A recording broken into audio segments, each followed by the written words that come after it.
Aurangabad municipal corporation में fire brigade की तारीख में ये एक बड़ा बदलाव देखने को मिल रहा है। जदीद टेक्नोलॉजी से आरास्ता है। ये मल्टी आर्कुलेटिंग व्हीकल है। इसकी ख़ास बात ये है कि तकरीबन 10 से 12 मंजिला इमारत में अगर आग लग जाती है या वहाँ कोई हादसा हो जाता है तो वहाँ पर ये पहुँच सकती है और ये उसको कवर कर सकती है। इसमें आपको हम बता दें कि इस फायर ब्रिगेड में यानी इस तरह से सिस्टम बनाया गया है कि ये ऊपर जा सकते हैं। इसमें कैमरे लगे हुए हैं, इसमें सीसीटीवी लगा हुआ है और फायर फाइटर जो है तो ऊपर 10 से 12 मंजिला इमारत की आग को बुझा सकती है। इसी तरह से इसमें यानी एक रोबोट सिस्टम भी लगा हुआ है। ये जो दिख रहा है आपको बता दूं, ये इसमें लॉक कर दिया गया है। शायद यहाँ पर रोबोट है, ये रोबोट भी ऊपर जा सकता है। यानी किसी भी इमारत में अब आम आदमी की ज़िंदगी को बचाने के लिए, फायरमैन की जान को बचाने के लिए ये सहूलत रखी गई है कि फायर फाइटर जदीद टेक्नोलॉजी की मदद से है तो वहाँ पर देख सकते हैं, वो सीसीटीवी स्क्रीन पे दिख सकता है और इस तरह से जानी नुकसान के बग़ैर यानी आग पर काबू पाने की कोशिश की जा सकती है। ये बहुत अहम तब्दीली है औरंगाबाद म्यूनसिपल कॉरपोरेशन की तारीख़ में। आप देखेंगे ये आर्टिकुलेटिंग वाटर टावर जो है 36, ये पहली मर्तबा औरंगाबाद में आया है।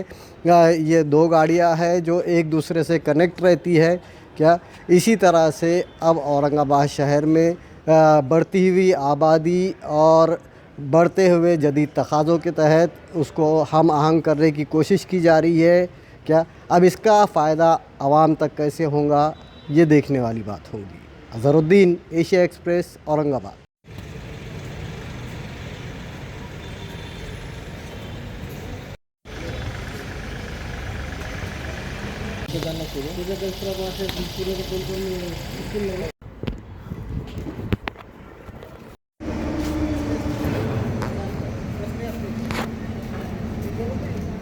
छत्रपति संभाजीनगर महानगर पालिका में ऊंची बिल्डिंग का आग बुझाने के लिए कुछ तरतूद नहीं थी, तो जिला नियोजन समिति में माननीय पालक मंत्री संजय सिरसाट साहब ने उसके लिए प्रोविज़न रखा और ये जो गाड़ी है ये इसको 36 मीटर का मल्टी आर्कुलेटिंग वाटर टावर बोलते हैं।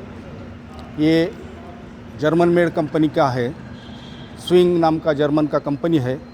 उसका यहाँ इंडिया में निधि एंटरप्राइजेस बिजनेस पार्टनर है, उसके थ्रू हमने ये परचेस किया है। प्रॉपर निविदा वगैरह निकाल के टेंडर प्रोसेस के हिसाब से परचेस किया है। ये गाड़ी परचेस करने के बाद 36 मीटर यानी कि 10 से 12 मंजिला जो इमारत रहती वहाँ तक आग बुझाने का प्रोविज़न हो जाएगा। उसके लिए ऊपर आदमी जाने की ज़रूरत नहीं है।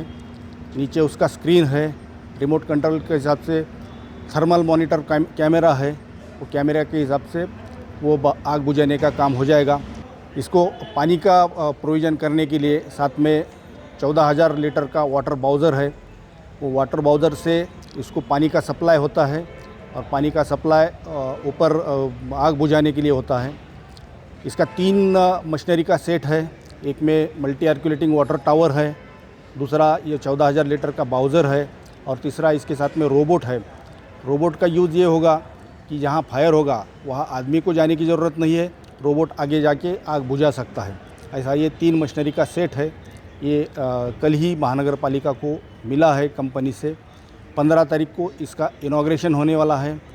माननीय पालक मंत्री संजय सिरसाट साहब और माननीय मंत्री महोदय अतुल सावे साहब, माननीय महापौर समीर राजूरकर साहब, माननीय आयुक्त येडगे साहब, इनके सबके उपस्थिति में और सभी सम्मानीय लोक प्रतिनिधि के उपस्थिति में उनके हाथ से ये दोनों मशीनरी का इनॉग्रेशन 15 तारीख को यहाँ महानगर पालिका के प्रेमाइसेस में होने वाला है। सर, अभी अपने पास जो फायर ब्रिगेड की कितने गाड़ियाँ हैं और इसके आने के बाद उसमें कितना इजाफा हुआ है? जाहिर सी बात है कि हमारा शहर बढ़ता जा रहा है। अब हमारे पास जो है तकरीबन 26 मंजिला इमारत की परमिशन है। क्या तो ये कितना सपोर्टिव रहेगा पब्लिक के लिए, शहर के लिए? अभी छत्रपति संभाजीनगर महानगर पालिका के फायर ब्रिगेड में 26 व्हीकल्स है, जिसमें कि वाटर टेंडर्स है, होम टेंडर्स है, रेस्क्यू व्हीकल है, QRV यानी कि क्विक ऑपरेशन व्हीकल वो भी है। ये सब 4-5 प्रकार की व्हीकल्स अपने पास महानगर पालिका में है। मगर ऐसा 10-12 मंजिला इमारत का ऊपर जो भी आग लगती है उसको बुझाने के लिए प्रोविज़न नहीं था। ये जो मल्टी आर्कुलेटिंग वाटर टावर मिला है उसकी वजह से 12 मंजिला तक आग बुझाने का प्रोविज़न हो जाएगा। गवर्नमेंट ने 22 मंजिला तक यानी 70 मीटर तक की बिल्डिंग को परमिशन दिया है छत्रपति संभाजीनगर महानगर पालिका के प्रीमाइसेस में। तो उसका भी प्रोविज़न हम कर रहे हैं। 70 मीटर का रेस्क्यू और फायर फाइटिंग, उसी के लिए एक व्हीकल लेने का प्रोविज़न हमारा चल रहा है। उसका भी प्रोसेस जल्दी ही होने वाला है। सर, ये जिस तरह से 2 व्हीकल्स आए हैं तो जाहिर सी बात है कि यानी ये लेटेस्ट टेक्नोलॉजी से लैस है, तो क्या इससे मैन पावर पर भी असर पड़ेगा, यानी कम लोग में ज़्यादा काम होगा? हाँ, कम लोगों में ज़्यादा काम तो होगा ही होगा। कम लोगों में ज़्यादा काम होगा और फायर फाइटिंग करने के लिए ऊपर 10-12 मंजिला तक ऊपर फायरमैन को जाने की भी ज़रूरत नहीं है।